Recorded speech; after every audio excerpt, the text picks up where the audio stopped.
hotel, restoran, kafe, catering. Nah, RP ini mempunyai peranan penting karena tadi dibicarakan mengenai penyimpanan tidak akan lepas dari pendingin, teknologi pendingin. Rupanya setiap produk hasil pertanian ataupun bahkan kue sekalipun, tadi ada perusahaan dari Malaysia yang mengekspor kue. Kaget kan? Kenapa kok kue mau diekspor? Kenapa? Karena hotel, resto, cafe mereka tidak usah repot-repot lagi memproduksi kue dengan ratusan macam, itu di frozen kuenya. Frozen itu memerlukan teknologi pendingin. Nah, itu yang dikirim dari Malaysia ke Indonesia. Nah, itu bisa awet sampai 6 bulan. Sampai 10 bulan kue itu. Jadi kalau dia akan di display pendingin, orang bisa melihat, oh saya mau kue yang ini, yang ada tiramisu, ada yang matcha, ada yang pakai fruity. Tinggal dia defrost, bawa keluar, dalam waktu setengah jam, kue itu udah bisa dinikmati dengan semua yang sama, persis, higienis, dan masih fresh. Jadi konsep pendingin itu bukan berarti makanan tidak fresh, tidak. Itu makanan fresh karena dia dibukukan setelah lagi produksi.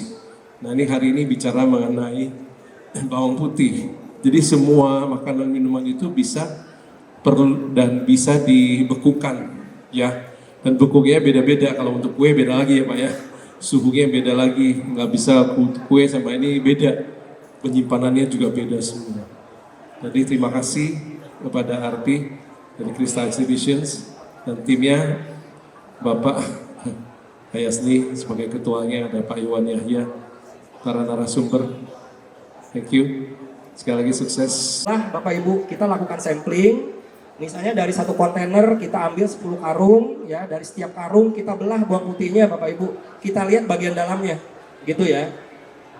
Apa yang kita lihat biasanya pertama pengecekan berat per karung, Bapak Ibu. Karena berat karungnya bawang putih ini biasanya ada standarnya. 20 kilo, 25 kilo, gitu ya. Nah, jika ya berat dalam satu karungnya sudah lebih rendah dari itu, bisa jadi ada indikasi produk ini sudah mengalami dehidrasi, misalnya gitu. Sudah mengalami penyusutan. Ya makanya kita perlu cek. Yang kemudian ya di tes belah itu juga kita mengukur prosentase pertumbuhan tunasnya, Bapak Ibu. Jadi prakteknya yang kami lakukan biasanya jika setelah dibelah kelihatan di dalam bawang putihnya itu tunasnya sudah mulai agak panjang, bahkan sudah berwarna agak kehijauan seperti itu, biasanya kita report ke pemilik barang atau kepada importirnya, Bapak Ibu. Ya, bahwa ini sudah ada indikasi selama perjalanan dari tempat asal mungkin sampai ke gudang kita sudah terjadi pertumbuhan tunas. QC sudah tidak ada masalah, Bapak Ibu. Ya, kita ada proses tally, kemudian kita palletizing, kita tumpuk di dalam palet, kita wrapping dengan wrapping plastik gitu ya. Kemudian kita kasih label, kita put away. Kita naikkan ke dalam racking. Itu jika secara quality dan lain-lain sudah oke, gitu ya. Baik itu suhu ruangannya pun memang sudah memungkinkan untuk langsung diisi dengan produk bawang putih ini, Bapak Ibu.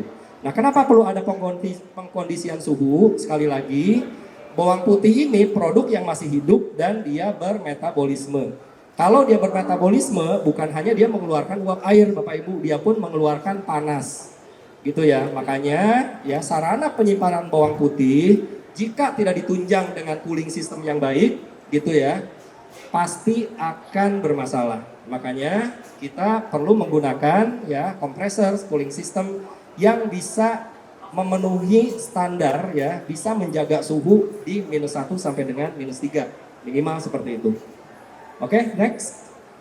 Oke, ini terakhir dari saya Bapak Ibu. Untuk outbound sih tidak terlalu complicated ya, gitu, karena justru prakteknya kalau yang terjadi di gudang-gudang kami, pembeli yang mengambil barang ya dari gudang kita itu biasanya sudah langsung pedagang-pedagang besar ya, misalnya pedagang besar di pasar induk, Bapak Ibu. Jadi memang tujuannya untuk langsung dijual di pasar, biasanya nggak pakai truk pendingin ya, kebanyakan pakai truk terbuka aja Pak Bu, gitu ya.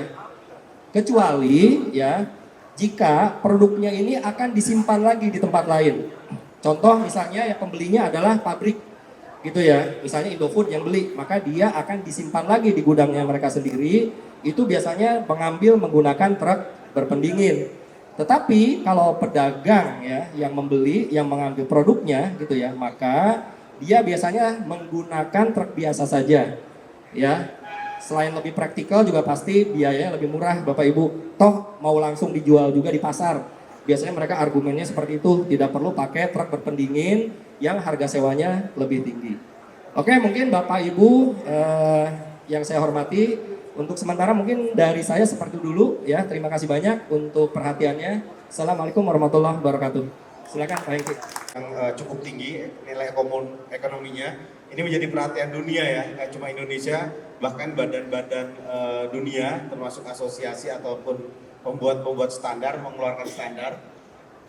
Dari ASREI handbook itu kita bisa tahu bahwa bawang putih segar ya, bawang putih segar itu memang kalau penyimpanan untuk 6 sampai 7 bulan itu tentunya 0 sampai -1 ya. Kemudian juga RH-nya di sini sangat krusial ya, RH-nya penyimpanannya. Tadi Pak Nadi sudah sampaikan lebih jauh. Ini salah satu standar. Kemudian standar berikutnya kita ambil dari next.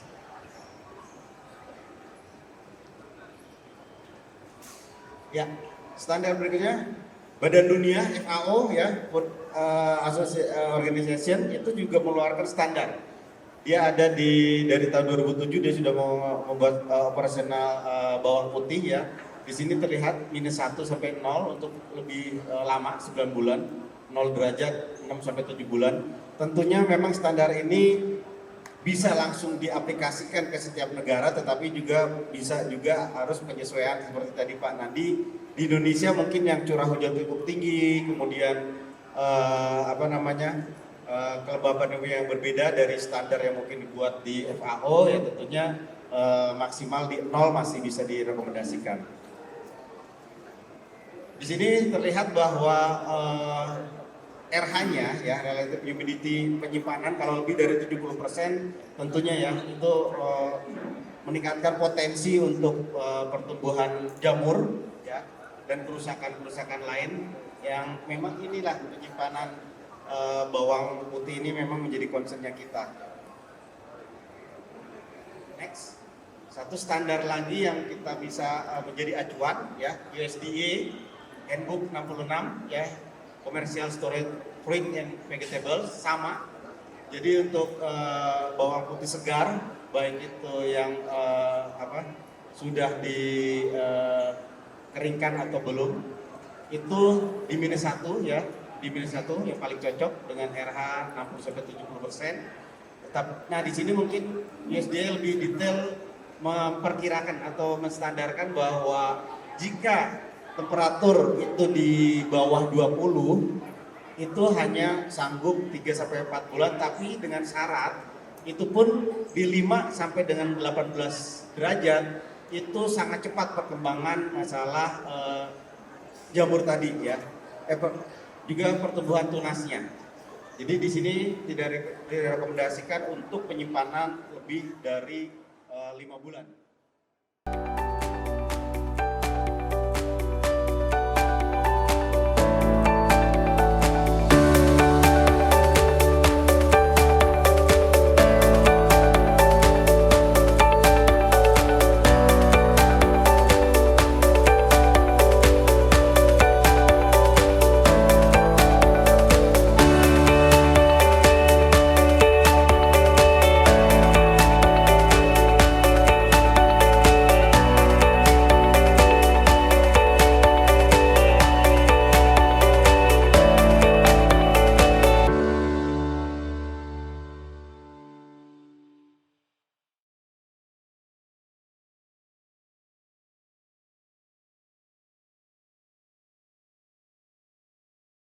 Ya, bawang putih ini sudah menjadi salah satu produk yang sangat dipentingkan di Indonesia. Sehingga sudah menjadi tradisi harus disimpan dengan baik karena harganya sangat fluktuatif. Dengan kondisi produk yang harus ditangani secara khusus.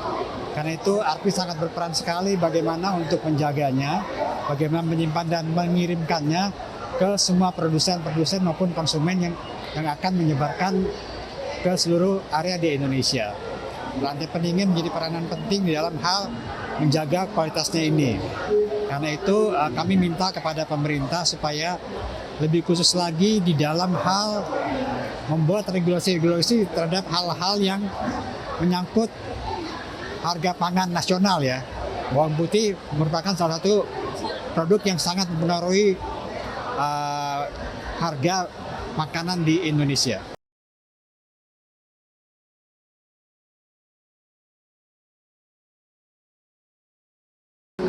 Ya, jadi sini merupakan peluang yang sangat khusus ya, karena tidak semua pelaku industri di rantai daging itu dapat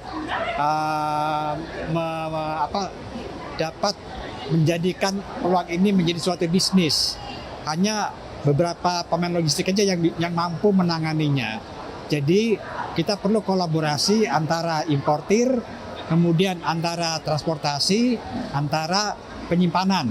Nah, inilah yang perlu kita buat satu ekosistem yang memang memerlukan kesendirian dari tipikal-tipikal dari produk ini sendiri.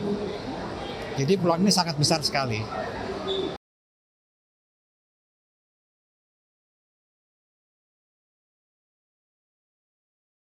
Ya, tentu saja tadi sudah dijelaskan bahwa karena dia merupakan temperatur yang sangat sensitif dalam penyimpanan dan transportasi, oleh karena itu kami minta kepada pemerintah untuk menetapkan sebuah regulasi khusus untuk komoditi, bukan hanya bawang putih tapi juga ada bawang merah, ada cabai ya, yang sangat berpengaruh terhadap fluktuasi harga makanan di Indonesia, supaya para pemain yang bisa punya kemampuan itu dapat ya katakanlah dengan pajak yang lebih baik modelnya gitu ya, apakah insentif pajak atau mungkin tax allowance dan lain-lainnya ya, bagi para pemain-pemain yang memang bisa memperlakukan dengan baik cara membuat infrastruktur juga seperti itu.